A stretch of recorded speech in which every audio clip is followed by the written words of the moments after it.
Thunder Bay Police provide updates on a number of recent violent crimes, including the city's latest homicide. Good evening, I'm Haley Perot alongside Ryan Benazzo. Thank you for joining us. There's been a shocking rise in the number of major crimes and violence in Thunder Bay as of late. Police had been unavailable for interviews about those incidents, but today they hosted a news conference to provide information about those major cases. It happened less than a day after the city's second murder in the past 2 weeks. Regan Johnson reports. Police Chief Darcy Fleury made a brief introduction before handing the podium over to Acting Inspector Chris Carlucci to address numerous violent crimes around the city recently. The latest investigation began on Tuesday afternoon, when someone was found murdered in this South Side home. Yesterday we were called to a home in the 300 block of North Edward Street, where police are beginning a homicide investigation. The investigation is in its early stages and no further details are available at this time. The police service is asking anyone with information or surveillance video from the area to come forward. Carlucci also spoke to a shocking assault on Saturday evening. An 85-year-old man identified as Hendrik Wallinga was beat with a hammer in front of a gas station at the corner of Red River and Clarkson Street. He is in stable but serious condition. The suspect was not arrested until 2 days later. Drew Mitchell of Thunder Bay has been charged with attempted murder and remains in custody. Carlucci says they believe it to be a random act of violence.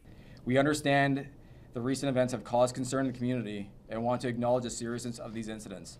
Our teams have been actively responding to each situation. We want to assure the public your safety remains our top priority, and our team members, both sworn and civilian, are working around the clock to serve and protect. Carlucci also announced that an arrest has been made in connection with the homicide that occurred on September 30th behind the Landmark Hotel. Our officers responded to a call about an injured male in the area of 1010 Dawson Road. As a result of the continued investigation by our Major Crimes Unit and Forensic Identification Unit, an accused was identified. On Friday, October 10th, members of the Bear Unit, assisted by the Core Unit, located and captured the accused. Maximus Kichkizik was charged with second-degree murder. One other arrest mentioned at the news conference involved a youth regarding a threat made against a local public school. On October 6, 2025, the Thunder Bay Police Service hate crime investigator began an investigation into a possible online communication that may involve a threat to the public school in Thunder Bay as well as in another country. The investigation determined that a youth in Thunder Bay was communicating online with another person believed to be in another country. A 13-year-old youth has been charged with counseling to commit an offense that is not committed and conspiracy to commit murder. The youth appeared in court yesterday and was remanded into custody. The last update involved the search of the city landfill for the partial remains of Deborah Anashinabi, who was murdered in December of 2024. So that search is still ongoing. We are in week 4 of it. It is progressing well at this time. We anticipate the search to continue potentially for another 3 to 4 weeks. Regan Johnson, TBT News. A tentative deal has been reached to end the support staff strike at 24 Ontario colleges, including Confederation College here in Thunder Bay. In a statement released this morning, the Ontario Public Service Employees Union said details of the tentative agreement would be presented to members this afternoon and that employees will be back on the job tomorrow. It's still unclear when a ratification vote will be held. About 10,000 full-time employees across the province spent nearly 5 weeks on the picket line after they walked off the job on September 11th.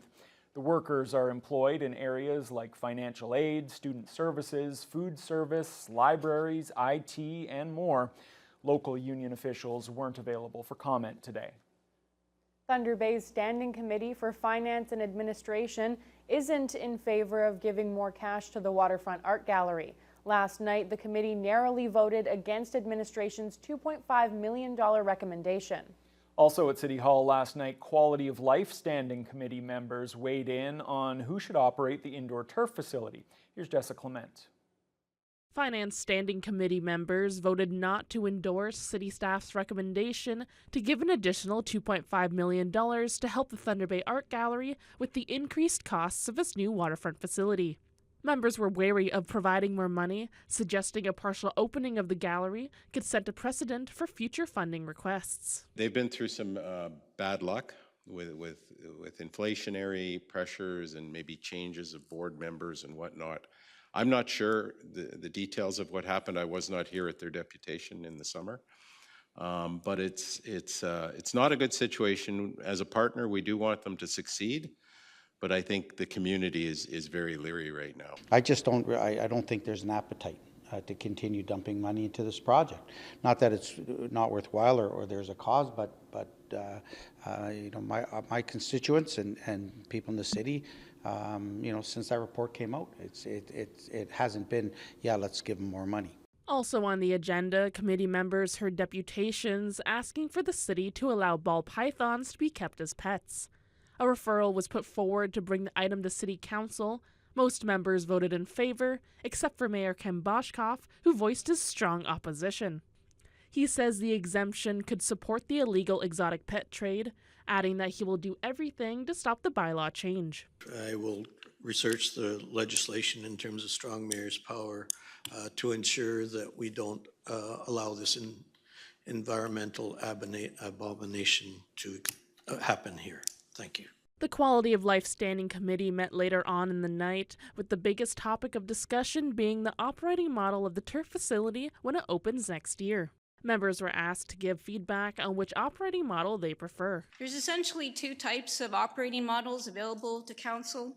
One is for the city to operate the facility, and a second option is for a third party to operate the facility. It could be a private or not-for-profit sector operator that would operate the facility through an agreement with the city. All committee members stated they prefer the facility to be operated by the city, with some worried the facility won't be up to standard if operated by a third party. I will not support a third party for-profit carrier. All items discussed Tuesday night still need to be voted on by City Council at a later date. Jessica Clement, TBT News. The key witness in the Cameron Adamco murder trial took the stand today. Jonna Sonego was originally accused as well in the stabbing death of Adamco's stepmother, but was convicted on lesser charges before this trial began. Jonathan Wilson has the details. 58-year-old Jonna Sonego was initially charged with second-degree murder, but last December she pleaded guilty to concealing evidence following the murder of 67-year-old Darlene Giba. Then in June, Sonego was found guilty of accessory after-the-fact to murder and sentenced to nearly 3 years in jail minus time served. On Wednesday, she told the judge and jury that she never met Giba, but found herself riding in Giba's car with Cameron Adamco right after the murder happened. She testified that Adamco confessed to slitting his stepmother's throat and stealing her money. Sonego says the pair then went to her apartment to get cleaning supplies, wiped the car down, and went back to her apartment to put the supplies in a bag. Sonego says that's when she saw Adamco put a yellow X-Acto knife in the bag. The lawyer for the defense pointed to Sonego's long criminal record of fraud and theft and accused her of being someone who is very good at lying. Sonego agreed with that assessment, but stood by her testimony about Adamco's confession. The full story can be found on tbnewswatch.com. Jonathan Wilson, TBT News. Ontario Premier Doug Ford was in Kenora today to officially announce provincial support for the new Lake of the Woods District Hospital project. That $50 million in funding was included in the government's spring budget, but the Premier also added some new money today. Joey Langdon explains. And I'm thrilled to announce today, this is beautiful, our government's $50 million investment to advance planning for a new Lake of the Woods District Hospital right here in Kenora.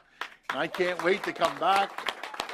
The Premier was joined by MPP Greg Rickford as well as local leaders to confirm the funding for the planning of the new hospital. Officials also celebrated the $7.6 million investment to procure and install Kenora's first MRI suite at the existing Lake of the Woods Hospital. Ford then announced more money to relocate and expand Wigwas elder and senior care at a site next to the new hospital.